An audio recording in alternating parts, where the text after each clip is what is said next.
Why do we so often cancel people who don't truly deserve it, while turning a blind eye to those who arguably should be held accountable? This question lies at the heart of the complicated, messy, and often contradictory world of cancel culture. Over the past decade, cancel culture has exploded, largely fueled by social media platforms where outrage spreads like wildfire. It's a phenomenon that affects celebrities, influencers, politicians, basically anyone in the public eye. And yet, the rules seem to be applied inconsistently and unfairly. Today we're going to be talking about some celebrities that I think were wrongfully canceled and some that should be more canceled than they already are, or just in general. I'm sorry if I'm really mumbling in this because I have a script in front of me, but I'm not going to use it. So Cancel culture began as a way to hold people accountable, especially those in power, when traditional systems failed.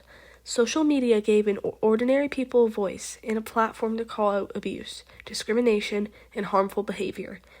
This was revolutionary and in many ways necessary. But over time, things changed. The same tools that empowered the marginalized also created an environment where any mistake, no matter how minor or taken out of context, could be weaponized into social execution. The line between accountability and cruelty blurred. It's important to remember that cancel culture isn't inherently bad. It's just the misapplication to it and how we just don't cancel the right people or hold them accountable for appropriate things. First, let's look at some real examples of people that I think shouldn't have been canceled. I'm going to discuss 3 different people, starting with someone who was a highlight of my childhood and maybe yours too, Victoria Justice. You will probably remember, if you were really into Victorious like I was, that clip of Ariana Grande, Liz Gillies, Victoria Justice, and Daniela Monet on that Victorious press tour where they're talking about who sings the most or sings the best. I don't necessarily remember, but where Victoria is like, I think we can all sing, or I think we all sing. The thing you don't know about Ariana Grande is that she literally sings everything. She's starting to forget how to talk in her own voice because she sings everything. And it's a good thing because she's a beautiful voice, but it's awesome. She sings absolutely everything. She never stops. That's so true, Liz. You sing a lot too. Especially during the we all sing. Yeah, I sing the weirder things. Yeah. I think. I sing really weird, I think. She was just a teenager caught off guard during a press tour. Instead of sympathy, she was bombarded by the internet, calling her things like jealous, bitter, or difficult. But when you step back, it was a human moment, plain and simple. Why did a single awkward moment become a defining narrative? Because on social media, context disappears. People don't see the pressure she was under, or the fact that everyone has their off days. Instead, they grabbed onto that moment, memed it endlessly, and turned it into decades-long punchline. She was basically molded into Nickelodeon's It Girl, their next big star. But after that clip, that all changed. Her story reveals the cruelty in how cancel culture often targets vulnerable people, especially young women, or those without protective power of huge platforms. I tried to say that 7 times. Anyway, to sum it up, I think everyone was way too unfair on her, way too harsh. I think she was just trying to be nice, being she didn't want anyone to feel lesser than anyone, so she's I think we can all sing, Anyway, next person, internet zaddy Pedro Pascal. He's beloved by many and known for his warmth on set. Yet, some internet corners labeled his friendly, affectionate behavior toward co-stars as creepy. But the very people who work with him, his co-stars and colleagues, constantly praise his professionalism and kindness. Where have you been? I know, baby. You can't leave me alone. You can't leave me alone that long. That's a little too long, baby. Come on.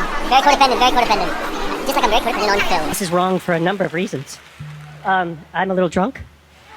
I thought I could get drunk. I'm going to have a panic attack and I'm going to leave. As you could see in that clip, he was being touchy, but he stayed in that clip. It's because of anxiety, and a lot of people attacked him for that. And That's not, I have anxiety, and I'm not the kind, I don't like people touching me, but, like, I mean, I know a lot of other people seek comfort in that, and there's, like, a few other clips that I'll show.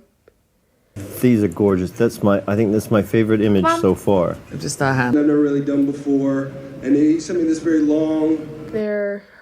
His female co-stars notice that he's, like, out of it and, like, nervous, and they be touchy with him, and no one's saying anything.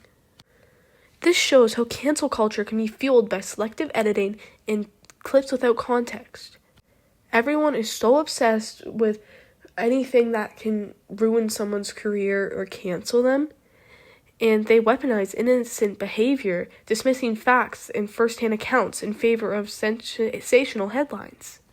I literally cannot speak. I'm so sorry. Next, I'm going to be talking about Winona Ryder. She's the last person I'm going to be talking about for people who I think should not have been canceled in the way they were. Back in 2001, Winona Ryder was caught shoplifting during a difficult period in her life.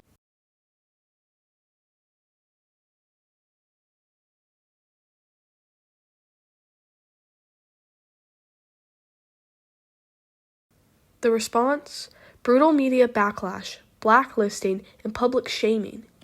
Her struggles with mental health were overlooked, and she spent years in Hollywood exile. I'm not saying, like, we should, like, normalize stealing or you shouldn't be held accountable for stealing, but Winona was struggling with kleptomania at the time, and she had a lot of stuff going on, and as though that's not an excuse necessarily, I don't think she should have been hated on and blacklisted how she was. Because I couldn't imagine going through that. That would impact my mental health so much, and it would be terrible. It wasn't until her role in Stranger Things as Joyce Byers, almost 2 decades later, that the industry and public gave her a second chance. This example is a powerful reminder that sometimes cancel culture could destroy careers instead of fostering growth or forgiveness. Now, on people I think deserve to be canceled, and I am really heavy on this one that I am talking about next, and that is Donald Trump. I'm not even American, but I hate that man so much. Oh, don't even get me started. Anyway, on the opposite end, consider Donald Trump, a figure surrounded by allegations of sexual misconduct, racism, fraud, and more. Yet, he still remains a political powerhouse with millions of supporters, whose brains are the size of a grain of rice. Anyway, what protects him? Power and influence. Trump turned controversy into a political tool, effectively inhumanizing himself from consequences that would devastate others. Even with all the allegations and proven counts, people still put the fate of the United States in his hands. Interesting. There's many clips and videos showing how he's a bad person and what he has done, including calling his daughter a piece of ass. Said that if Ivanka weren't my daughter, perhaps I'd be dating her. You know? By the way, your daughter, she's beautiful. Can I say this? A piece of ass. Yeah. She looks more voluptuous than ever. She's actually always been very voluptuous. It's unbelievable. She's almost 6 feet tall. What's the favorite thing you have in common with your father? Either real estate or golf.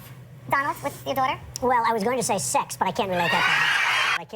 Donald Trump repeatedly points out how hot his daughter is, saying last year in a Rolling Stone article, yeah, she's really something, and what a beauty that one. If I weren't happily married, and, you know, her father. My daughter, Ivanka. Yeah. She's 6 feet tall. She's got... And saying that a little girl is going to be his wife or something in a few years. Soon. Thursday night. You're going up the escalator? I'm going to be dating her in 10 years. Can you believe it? He's also connected to Jeffrey Epstein, which is kind of ironic. This is alleged. I'm not saying that anything he's involved in that, but, like, do what you will with that information. Anyway, this highlights a key problem Cancel culture often spares those with real power while targeting the vulnerable and less influential. I really friggin' hate Donald Trump, man. Oh my god. This next one really hurts, but I think she deserves it. I used to love her and her music, and I really wanted to see her concert.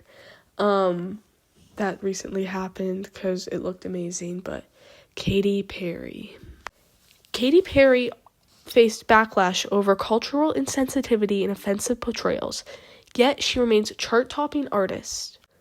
Apologies and PR strategies helped her weather storms that might have ended a lesser-known artist's career. She's also widely known for going to space, which a lot of people got mad at her about, and because it ruined the environment. Put a picture on the screen how much, like, metric tons of stuff it did. But, yeah, that's not it. Like, it doesn't make sense. Like, why was that whole thing even necessary? I get it, like, empowering women, but, like, you know how bad that is for the earth? We're already, like, we're already cooked. Like, but, like, no need to make it worse. Come on. This raises difficult questions about how fandoms can shield celebrities from accountability and whether true accountability is even possible in such situations. I wanted to say that Katy Perry, for her new album, like, the producer on it, Dr. Luke, is Kesha's alleged rapist, so that's crazy too.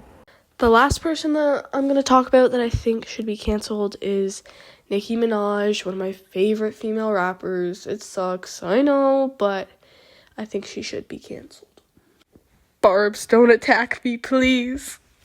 Anyway, Nicki Minaj's story adds yet another layer. Criticized for defending controversial figures and engaging in online conflicts, she nonetheless commands a very fiercely loyal fan base that defends her at all costs. She also defended her brother, who has very serious allegations against him. I get it's her brother, but why? This raises difficult questions about how fandoms can shield celebrities from accountability and whether true accountability is even possible in such situations. So what does this mean? Cancel culture often ends up targeting the easiest marks: young women, awkward moments, misunderstood behavior.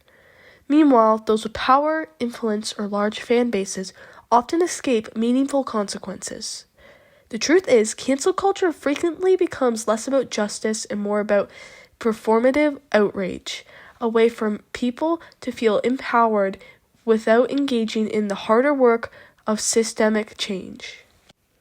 Here's the reality. We need accountability, but it has to be fair, meaningful, and context-aware. We need conversations that allow for mistakes, growth, redemption, without executing real harm. I went Australian there. Holy. Executing? Or is that British? I don't know. Anyway, cancel culture should be a tool for uplifting victims, challenging abuse, and dismantling power imbalances, not a weapon for social media mobs to punish normal human flaws. So, what do you think? Has cancel culture lost its way? Who have you seen get canceled unfairly? And who keeps escaping real consequences? So, comment down below who you think does or does not deserve to be canceled. And just think about why.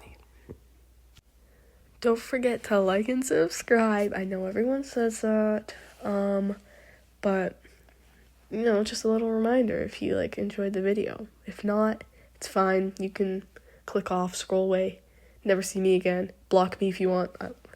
I don't care. But remember, stay curious, stay kind, and always question the narratives we consume. Until next time, take care.